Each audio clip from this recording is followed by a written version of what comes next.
Mesdames, Messieurs, mes chers amis, au terme d'une campagne électorale interne riche et vivante, les adhérents du Rassemblement national se sont exprimés et m'ont fait l'immense honneur de me désigner à la présidence de notre mouvement.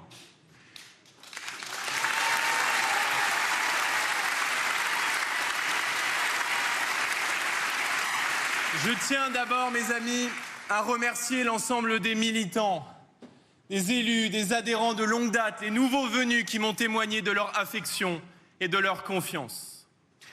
C'est pour moi le militant de la Seine-Saint-Denis, le fils d'une famille modeste, plus française par l'intensité du sentiment patriote que par l'ancienneté, une lourde et éminente responsabilité.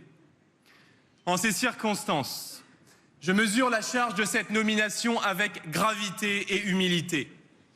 J'en accepte la mission et je vous fais la promesse formelle et solennelle de servir et de ne jamais vous décevoir.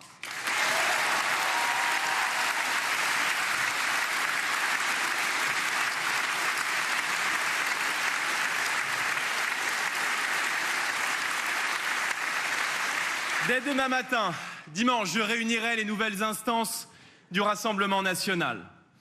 Des instances renouvelées, féminisées, représentatives de tout le pays et de tous ses territoires. Et nous nous mettrons au travail, avec l'ambition toujours plus forte, de faire de notre mouvement le plus grand mouvement, le plus puissant de tous, au service du peuple de France.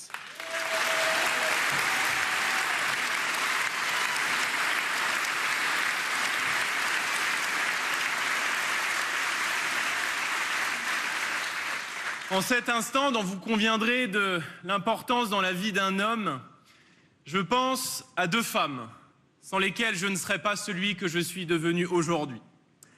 Deux femmes auxquelles je dois tout et qui me sont particulièrement chères. Tout d'abord, ma mère, qui m'a élevé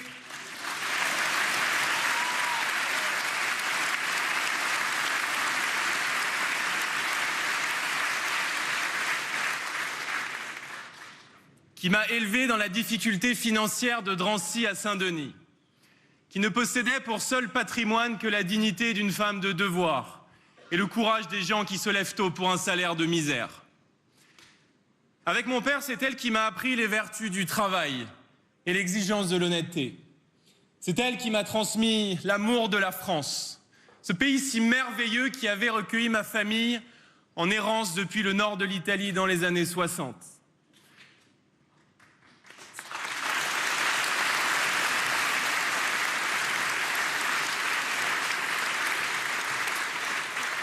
C'est elle enfin qui, avec mon père, m'a transmis le respect de la République.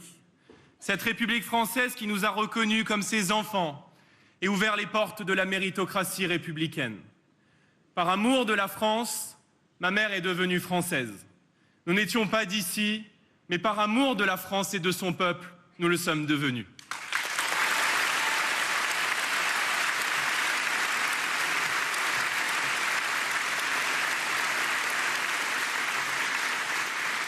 Alors aujourd'hui, et au fond ce parcours est celui de beaucoup de Français, je suis fier de pouvoir, par mon engagement et par cette journée qui nous rassemble aujourd'hui, rendre à la France ce qu'elle nous a donné. C'est au travers de l'exemple de ma famille que j'ai compris que rien n'était jamais acquis, que la vie, si belle soit-elle, était un combat de tous les jours, fait de choix de vie difficiles, surtout quand l'argent manque dès le 5 du mois à la maison. C'est dans la cité de Saint-Denis où j'ai grandi que j'ai appris la valeur humaine des gens et ressenti le devoir moral de mettre mon énergie au service des sans-voix, des plus modestes et des plus méritants. La deuxième personne...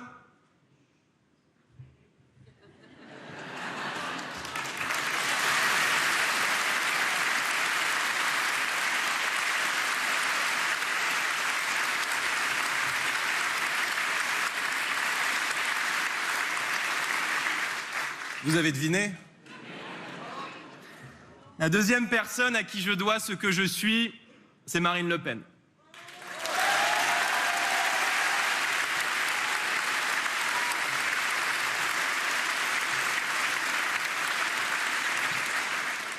Elle m'a fait découvrir la politique.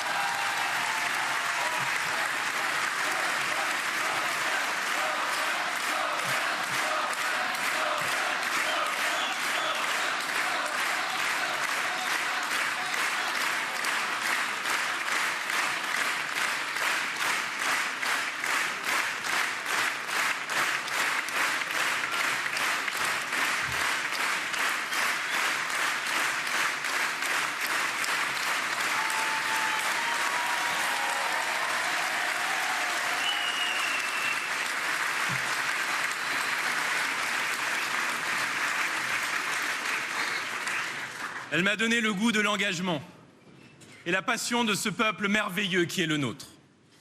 Scotché devant mon écran, c'est à ces envolées que je vibrais. Je savais qu'elle n'était pas comme les autres et vivait les attaques dont elle était l'objet comme si elle s'adressait à moi. Au cours de ma décennie d'engagement à ses côtés, j'ai appris que Marine était la chef d'un parti qui allait nous faire passer de l'ère éminemment respectable des éclaireurs à celle des bâtisseurs. Je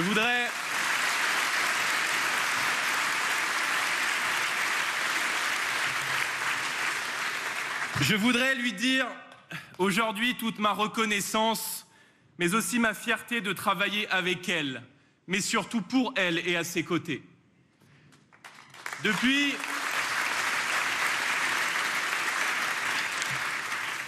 les élections européennes, où elle est venue me chercher pour me jeter dans le grand bain, je n'ai pas eu le choix, c'était ici d'ailleurs, à la Maison de la Mutualité, en me confiant des fonctions que j'ai assumées avec passion et j'espère efficacité, Marine m'a fait l'honneur de sa confiance et je voudrais, devant vous, à nouveau, lui dire merci.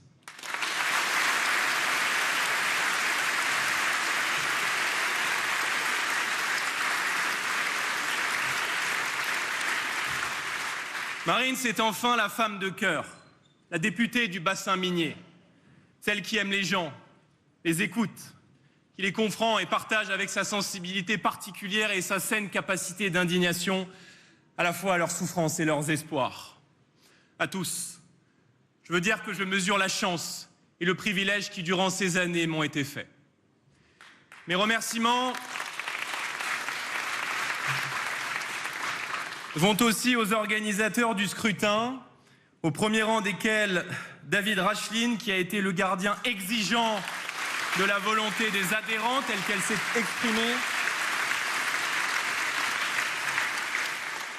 Contrairement à nos homologues de LR, nous n'avons pas eu besoin de faire voter Douglas pour prouver la bonne santé de notre mouvement.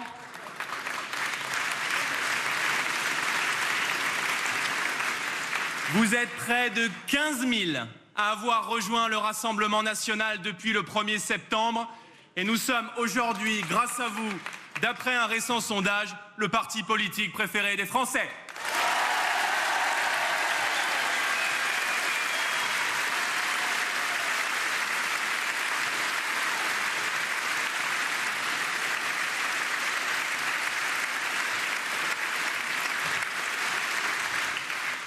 Merci enfin à Louis pour la tenue de cette campagne interne qui s'est déroulée, tu l'as rappelé, dans un esprit fraternel, apaisé et constructif. Avec ce témoignage d'une très grande maturité politique, si on le compare au spectacle chaotique des primaires, de LR, du Parti socialiste à l'implosion de la NUPES, ce scrutin ordonné inflige à la classe politique une leçon de démocratie et de savoir-vivre à la française.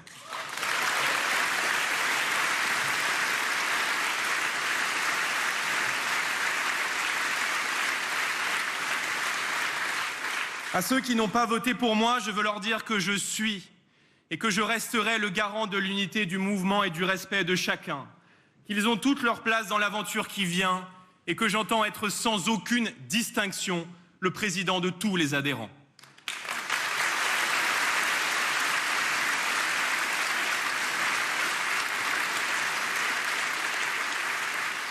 D'ores et déjà, et parce que nous aurons besoin de son expérience et de son expertise de maire d'une très grande ville comme Perpignan, j'ai proposé à Louis Alliot de devenir, à compter de ce jour, le premier vice-président du Rassemblement national.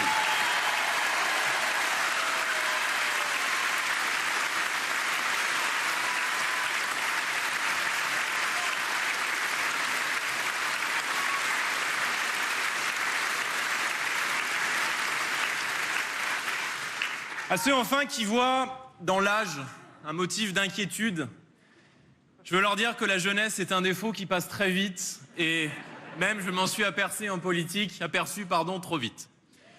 Permettez-moi de voir à travers cette élection, à travers ce résultat, la confiance du mouvement national dans la jeunesse de France. Être appelé ainsi à ces très hautes responsabilités constitue de votre part un appel pour tous les Français à nous rejoindre, à prendre part à cette formidable aventure qui s'ouvre et qui va conduire tous ensemble, au redressement du pays. Nous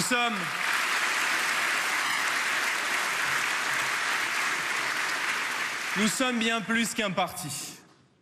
Nous sommes une famille politique. Et peut-être, en cela, nous ne sommes effectivement pas comme les autres. Le Rassemblement national que nous voulons doit être avant tout une communauté militante, soudée par l'amitié et le sens des responsabilités. Cette attitude respectueuse et amicale doit prévaloir entre nous, que nous soyons élus, cadres, militants, adhérents. J'y attache une très grande importance. Entre nous, il n'y a pas de clan. Il n'y a pas des notables et des militants, mais seulement des camarades. Cette fraternité n'exige pas que nous soyons tous les mêmes, mais simplement qu'avec nos sensibilités, nos parcours, nos trajectoires personnelles, nous travaillons en harmonie, comme l'équipage du navire qui suit le cap pour le conduire à bon port. C'est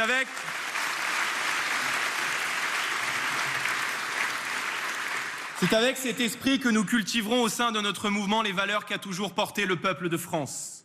Le courage, la franchise, la loyauté, le travail et la droiture. Parce que nous avons conscience de mener un combat certes politique, mais un combat. Nous devons nous considérer, pardonnez-moi, les uns les autres, comme des compagnons d'armes et même des frères d'armes engagés pour la même cause.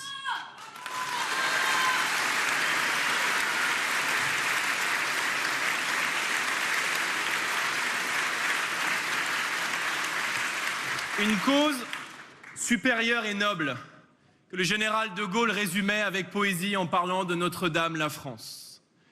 Je n'ignore rien de la responsabilité qui revient désormais au Rassemblement national dans cette France dirigée par M. Macron. Normalement, c'est le moment où vous... Une France en voie de déclassement, qui s'apparente à un avion sans pilote. Une France qui prend par certains endroits des allures de ZAD ou de hall de gare mondiale. Une France livrée à un grand n'importe quoi qui renonce même à appliquer ses propres lois. Une France qui voudrait culpabiliser les Français, faire de l'identité un gros mot. Une France qui protège les squatteurs contre les petits propriétaires, qui laisse libres ses bourreaux et des étrangers multirécidivistes déambuler dans nos rues. Une France qui doute d'elle-même, qui laisse des territoires perdus de la République devenir des territoires conquis de l'islamisme, qui laisse l'ensauvagement de la société remettre en cause les libertés fondamentales des femmes de France. Avec nous, la France éternelle. La France éternelle, ce legs qui vient du fond des âges, cette magnifique odyssée humaine, linguistique, culturelle et civilisationnelle ne s'éteindra jamais.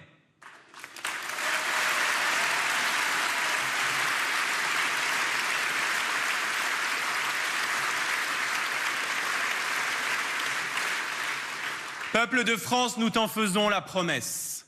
Et mieux que cela, la France doit soigner ses multiples fractures et retrouver dans l'unité nationale les ressorts de la grandeur, de l'autorité et de la puissance, mais aussi l'impératif de fraternité et de solidarité nationale avec les plus fragiles. Parce que nous sommes des patriotes, nous avons conscience que la France, comme dans les périodes tourmentées de son histoire, a aujourd'hui besoin d'un sursaut.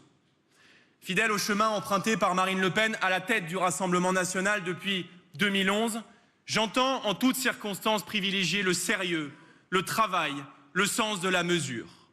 Nous nous écarterons des discours de division, des provocations toujours plus inutiles parce que souvent blessantes, de ces nostalgies anachroniques qui font de leurs tenants la caricature que nos adversaires veulent qu'ils soient. Nous continuerons à marcher sur nos deux pieds, en occupant tout le spectre politique, en nous préoccupant à la fois de l'inquiétude sociale de la fin du mois, comme l'urgence vitale de la fin de la France.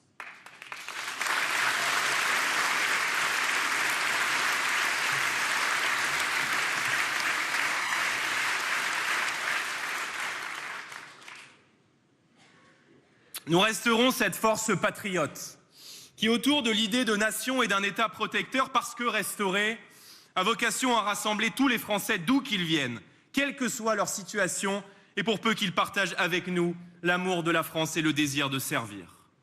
Nous serons une force populaire, qui fera de la volonté du peuple enfin remise à l'honneur et respecter le socle de la décision et de l'action publique. Nous serons une force sociale, qui gardera toujours à l'esprit qu'une nation unie et fraternelle, s'interdit d'abandonner un seul de ses enfants, a fortiori les plus modestes ou les plus vulnérables. Avec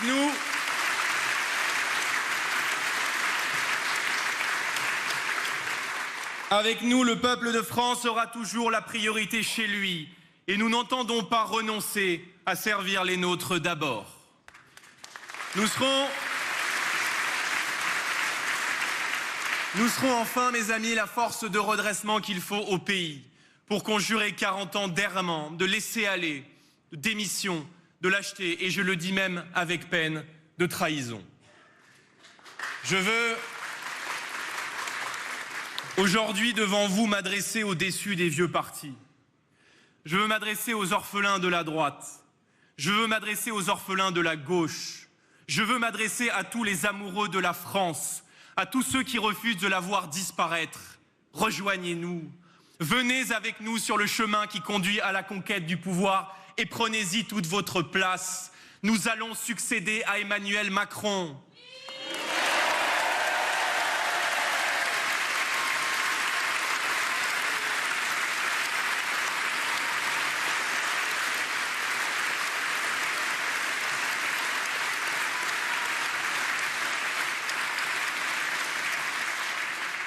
N'oublions jamais, mes amis, et Louis en a esquissé les termes, que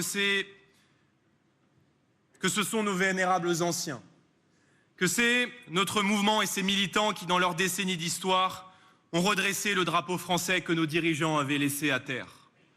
C'est autour de notre drapeau tricolore que nous appelons aujourd'hui le peuple de France à se rassembler. À l'heure où certains voudraient déboulonner nos statuts, réécrire l'histoire, exiger que le peuple de France s'excuse de vouloir rester lui-même, faire passer nos policiers pour des bandes rivales et des assassins, nous ne céderons rien. Nous ne céderons rien car avec nous, notre histoire et notre patrimoine millénaire seront fièrement assumés, revendiqués et valorisés.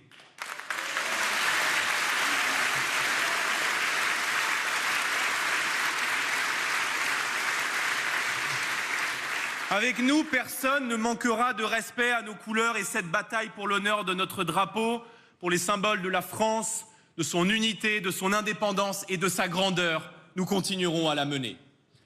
Grâce à Marine.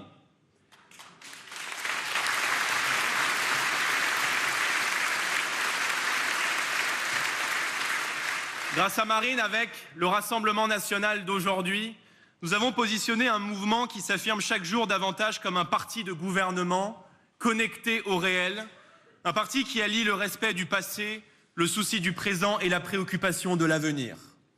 Un parti qui, s'étant détaché de la soumission au clivage droite-gauche, a vocation à parler au peuple central dans son entier. Nous avons compris et souvent pointé le mal avant tous les autres. L'asservissement de l'homme à des logiques économiques devenues folles.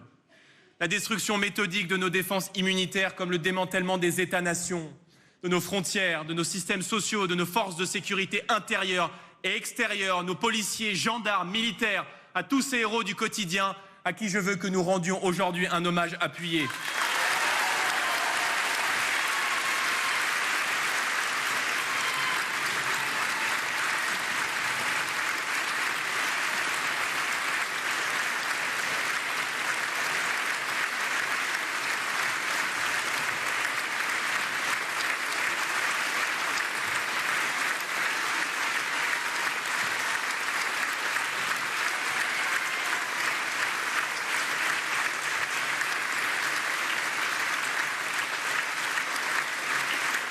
Merci pour eux. La submersion migratoire de nos sociétés, enfin, qui contraint des Français à fuir des endroits où ils sont devenus parfois minoritaires, confrontés à la violence la plus douloureuse qui soit, celle d'être dépossédé de son pays sans pourtant l'avoir quitté. Pendant qu'Emmanuel Macron veut accélérer la répartition des migrants dans nos campagnes françaises, autrement dit exporter la porte de la chapelle dans nos villages, Gérald Darmanin veut accélérer, vous l'avez entendu, la régularisation des travailleurs clandestins. Nous l'avons dit, pour eux, l'immigration est un projet, Pour nous, elle doit être drastiquement régulée.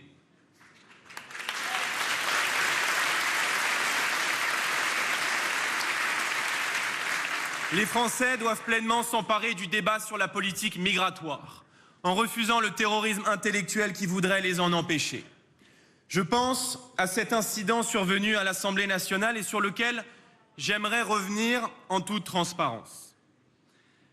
À l'Assemblée nationale, maison de la démocratie française, les professionnels de l'indignation sélective de la NUPES à En Marche, dans une démarche malhonnête, ont manipulé un propos incompris d'un député RN qui évoquait le retour logique des bateaux de clandestins dans les ports d'origine.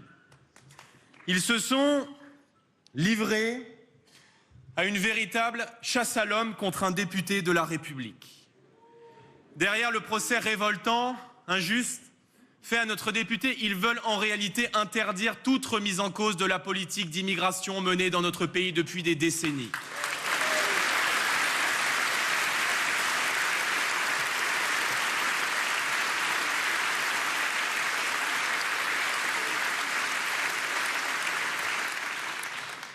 Je ne suis pas impressionné par cette alliance de malhonnêtes au trémolo dans la voix, car tout cela, nous le savons, révèle d'un mauvais théâtre.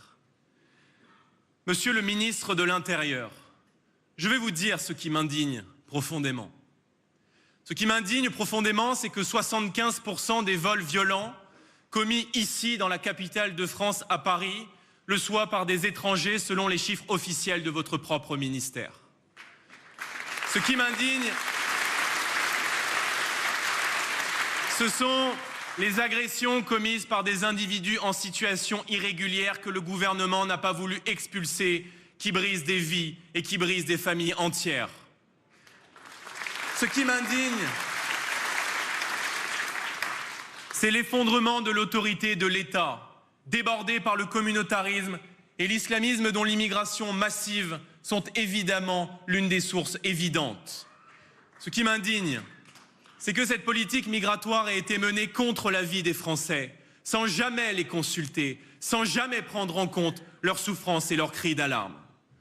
Alors mes amis, je le dis devant vous, ce qui m'indigne, c'est qu'en voulant nous faire taire sur un sujet aussi majeur qui engage l'avenir de notre nation, en réalité, c'est vous qu'ils veulent réduire au silence. C'est vous à qui ils veulent priver la parole.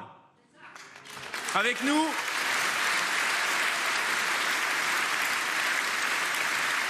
c'est vous qu'ils veulent priver de parole. Avec nous, je l'assume, les bateaux de migrants, affrétés par les mafias de passeurs, ne pourraient pas accoster dans les ports français.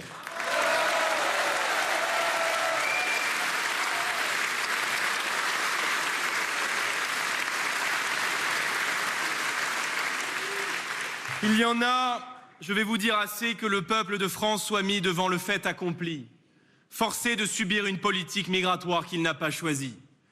Avec nous, les délinquants et criminels étrangers seront systématiquement expulsés dans leur pays d'origine à l'issue de leur peine de prison.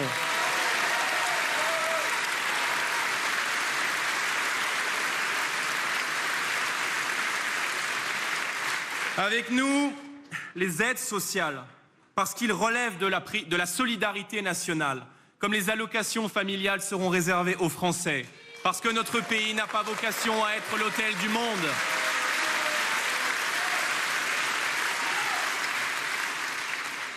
Avec nous, les frontières de la nation et les lois de la République seront respectées parce que le peuple sera rétabli dans ses droits et dans son intégrité. Avec nous, les Français décideront enfin par eux-mêmes de leur politique d'immigration parce que dès notre arrivée au pouvoir, nous leur rendrons le pouvoir par l'organisation d'un référendum.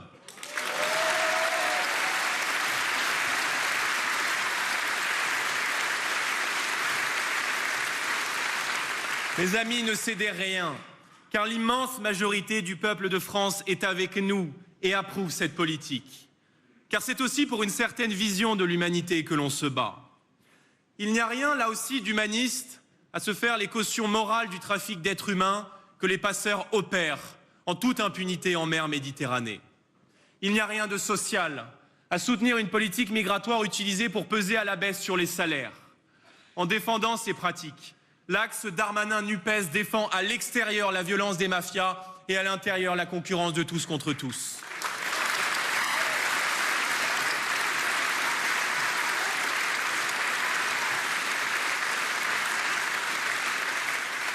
En vérité, mes amis, nous avons sur ce sujet, mais aussi sur tous les autres, compris avant tout le monde.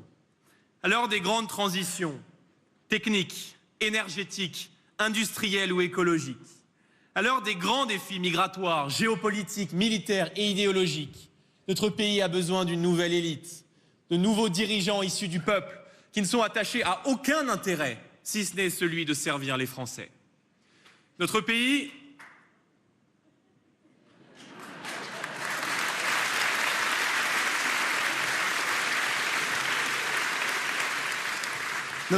a besoin de femmes et d'hommes qui voient loin et juste. De femmes et d'hommes qui voient surtout avec le sens de l'intérêt national, avec pour ambition le souci du quotidien, avec pour vision le futur des Français et celui de leurs enfants.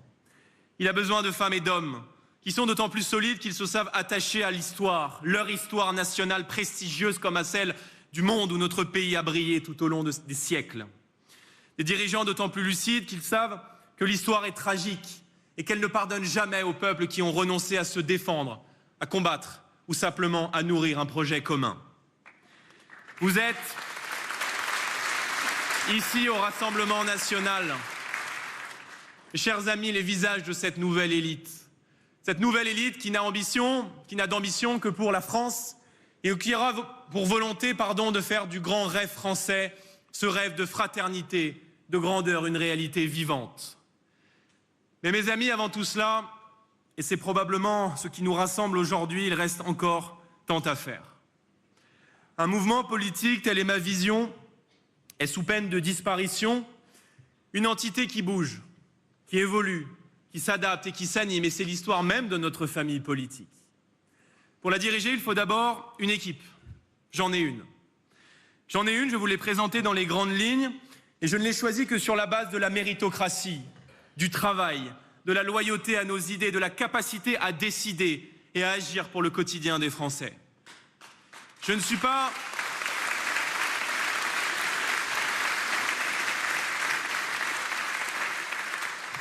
de ceux qui croient aux stratégies providentialistes qui prétendent qu'il suffit d'attendre son tour pour accéder au pouvoir. Je n'ai jamais considéré la politique comme un passe-temps occasionnel, mais comme l'instrument du paramètre de l'histoire. C'est pour cela que je m'y suis toujours consacré à 1000 à 2000%. Je crois au travail et à l'engagement. L'échec n'est pas une option et l'objectif que nous devons, à partir d'aujourd'hui, nous fixer est triple. D'abord, accéder au pouvoir.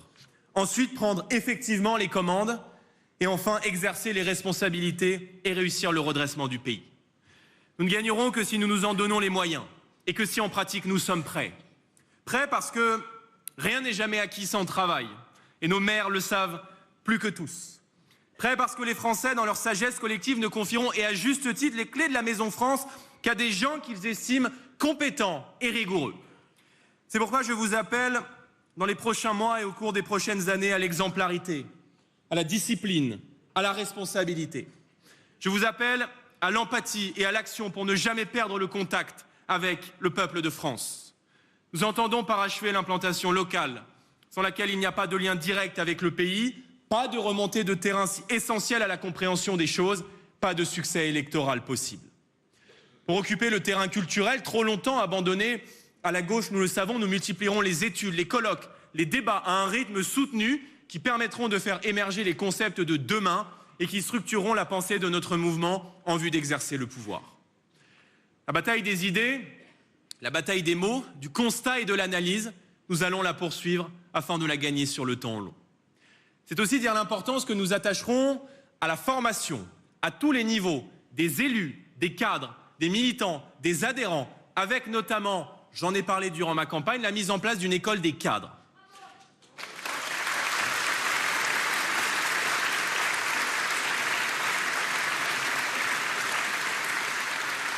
Cette formation, je l'ai présentée, sera aussi bien technique que politique, fondamentale que managériale et portera sur les savoir-faire comme sur les savoir-être. Chacun de nous, chacun de vous doit avoir à cœur de progresser, de s'aguerrir, de se spécialiser pour, dans un avenir prochain, être en capacité de donner le meilleur de lui-même à notre pays et aux responsabilités qui nous attendent. Vous l'avez compris, mes amis, je ferai tout. Je ferai tout pour donner à notre mouvement les moyens de son ambition et pour parvenir au succès nombreux que vous attendez tous.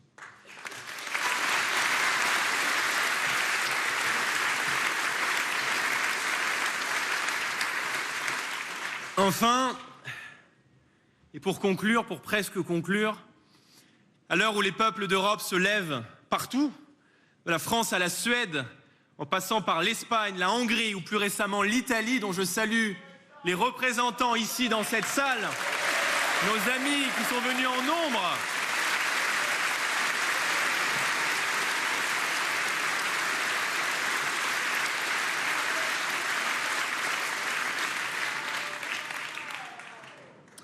À l'heure où les peuples d'Europe se lèvent partout, nous devons poursuivre la coopération et le rapprochement des forces souverainistes qui, partout sur notre continent, défendent l'intérêt des peuples et des nations.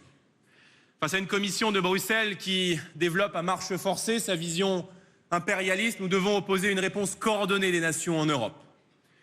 Comme je l'ai fait lors des élections européennes de 2019, je m'engagerai en 2024 personnellement dans cette bataille et quel que soit mon rôle.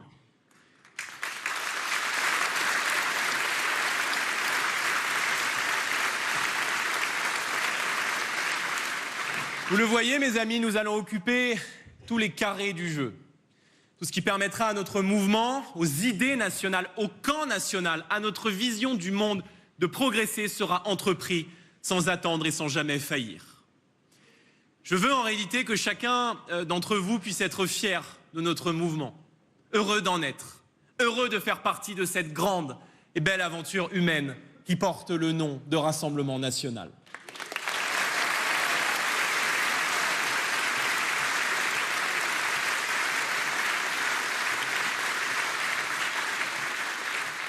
Il faut que chacun d'entre vous, comme nous l'avons tous fait ici,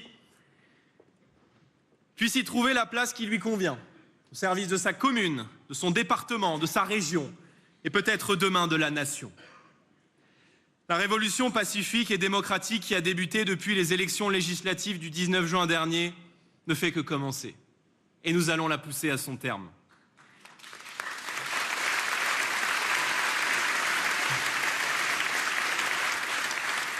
Le 19 juin dernier, une vague populaire a déjoué tous les pronostics en nous donnant le premier groupe d'opposition parlementaire à Emmanuel Macron. Cette vague, mes amis, qui en annonce d'autres plus puissantes, a commencé à tout emporter de l'ancien monde. À nous, mes chers amis, de bâtir celui qui vient. À nous de proposer au pays le rêve français du XXIe siècle. L'urgence, c'est l'alternance, c'est notre ambition et c'est notre mission.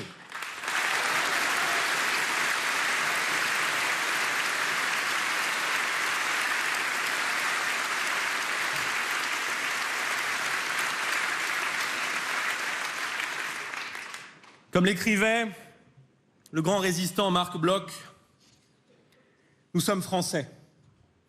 Nous n'imaginons pas que nous puissions cesser de l'être. Ni pour nous, ni pour nos enfants, nous ne saurions concevoir d'autre destin qu'un avenir français. Nous aurons à bâtir cet avenir français en étant fidèles au destin de la France et à la devise républicaine liberté, égalité, fraternité. La France,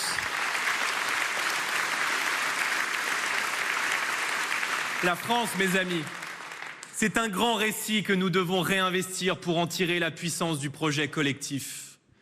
Nous devons nous rappeler que nous sommes qui nous sommes pour savoir où nous voulons aller et où nous voulons mener la France au XXIe siècle. La France est ce feu sacré que nous avons tous dans le cœur, que probablement on nous jalouse de par le monde, mais que l'on ne pourra jamais nous retirer. La France, c'est la somme des gens que l'on a aimés et que l'on aime, et personne d'autre ne la défendra à notre place. Croyez toujours en vous, croyez toujours en la France. Si nous croyons en la France, nous serons ce peuple capable de bâtir 1000 centrales et 1000 cathédrales, capable de créer les innovations qui bouleverseront le monde, capable de délivrer à la planète les messages de paix et de liberté qui retentiront dans tous les cœurs du monde. Si nous croyons en la France, une épopée nous attend. Nous sommes si près de ces jours fondateurs qui vont changer le pays. Nous ne sommes qu'à une marche, une toute petite marche du pouvoir. Nous ne sommes qu'à une courte distance de tout changer. C'est maintenant et avec nous que les derniers efforts arrivent. Ceux qui mènent tout droit à la plus belle des victoires, ceux qui mèneront à l'alternance dont le pays et dont le peuple de France a tellement besoin.